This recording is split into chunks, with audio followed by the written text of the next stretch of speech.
From this to this. Opo, na king crab muna pa yung lulutuin namin ngayon. Na grabe, sobrang laki nito. Kaya naman ngayong araw, samahan niyo na nga muna kami ni Mina magmukbang ng king crab. Dahil 8 million followers na tayo dito sa Facebook.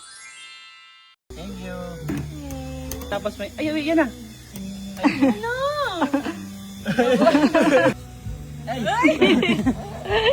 Nakatulog lang ako sa paghihintay na may bigla nga sumisigaw sa labas ang pangalan ko. Na sino kaya to? Nakilala nyo ba tong mga guys? Na si From This na nga tong sumisigaw sa CCTV. Kaya naman nagmadali na ako lumabas para mapuntahan nga siya. Nasabi nga niya sa akin kagabi na wag na daw ako mag-abala magluto. Siya na daw bahala. At eto na daw yung lulutuin namin para sa 8 million followers natin sa Facebook. Na wala nga akong idea dyan kung ano yung laman ng nasa loob. Napagbukas ko nga ng kahon. Nagulat ako mga guys kasi king crab yung nasa loob. Kamahal dito mo rin.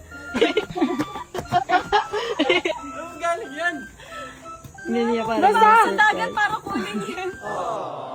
Ang OA ko naman pala dito mga guys. Na first time ko lang din kasi makakita ng king crab. At finally nga makakatikim na nga tayo ngayon. Na sobrang laki pala nito sa personal. Kaya naman thank you ulit kay Mi. Nasabi ko nga sa kanya last year na biniro ko lang siya noon. Bili kami ng king crab pero hati muna kami. Kasi ang mahal talaga nito mga guys. Kaya sinisingil niya ako sa kalahati. Pinaglutuan pa nga niya ako dito ng mixed seafoods. Grabe naman ka-effort pala si Mi. Kaya naman thank you po.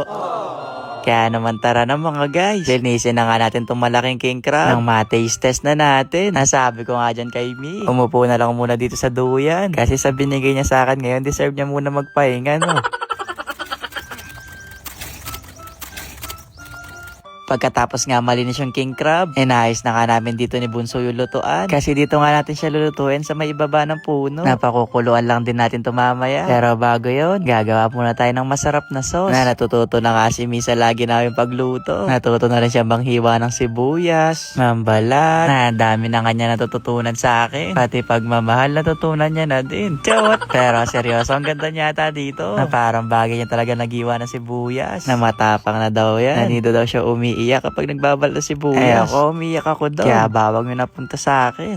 Na ang next naman na gagawin, ang magiging sauce ng king crab na kailangan masarap to. Kasi ito nga yung gagawin nating sausawan. Isa nga to sa magpapasarap na para hindi nga lang plain yung king crab natin. Pero wait lang, para nahulog yata lahat ng pamintang duwag-duwag.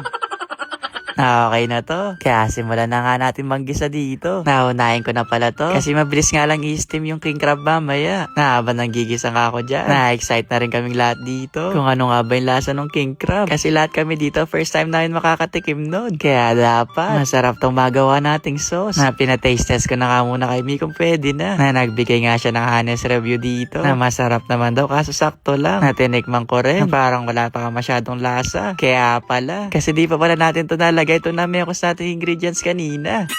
Masyado tayo na-excite mga guys. Pero ang bango na nga nito. Kaya tara na, pakuluan na natin yung king crab. Na may mga dumating pa pala tayo mga bisita dito. May pa steak at cake pa. Kaya naman thank you kay Kuya Jason. At pati na rin kay Kuya Ruru. Na dahil dyan, meron tayong pa dessert mamaya. Na tara na, pakuluan na natin tong king crab. Na magkaalaman na lang kung masarap ba talaga to.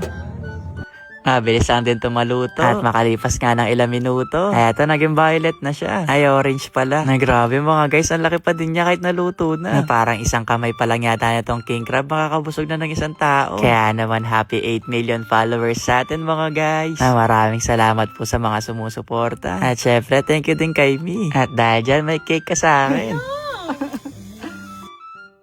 Sabi ko nagaganti. Pero bawal ko pala tong awayin mga guys. Na matampuin pa naman to. Ang hirap sayuin.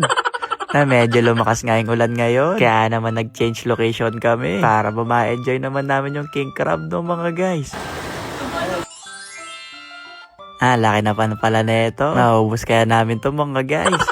Na syempre, mas masarap to kung isasawsaw natin to sa sauce. Na ng kagat mga guys. Grabe, sobrang malinamnam. Na ganito pala talaga yung feeling ng mga napapanood ko, no? Na ang sarap. Yun nga lang, medyo challenging nga lang sa pagbabalat. Na ang shoot talaga ni Mi. Kasi alam niya nahirapan ako. Kaya binigyan pa niya ako dito. Na eto, nabuksan ko rin. Heto nga dahil sa pinakamasarap na part ng king crab, yung taba. Yung bang pinakaloob. Kaya naman iimayin natin to para makuha talaga natin yung pinakaloob. Na grabe. Sobrang taba naman pala talaga nito. Napapartneran nga natin to ng kanin. At saka na din yung sauce na ginawa natin kanina. Nabango nga nung amoy. Kaya naman pinauna ko na si Mi para siya yun ang makala kung masarap ba. Na sobrang sarap daw. Kaya naman tinry ko na din para malaman. Na grabe, 1 million over 10 sa akin to. At syempre, titikman din natin yung ginawa niya. Na itong ginawa niya mga guys, 2 million over 10 sa akin to. Sarap nga niya magluto. Na para bang pwede na mag-asawa to Chot! At dahil tapos na kayo shooting, eto sabay-sabay na nga kami kumain dito. Happy 8M ulit sa atin mga guys. Basta ayun lang. Bye-bye!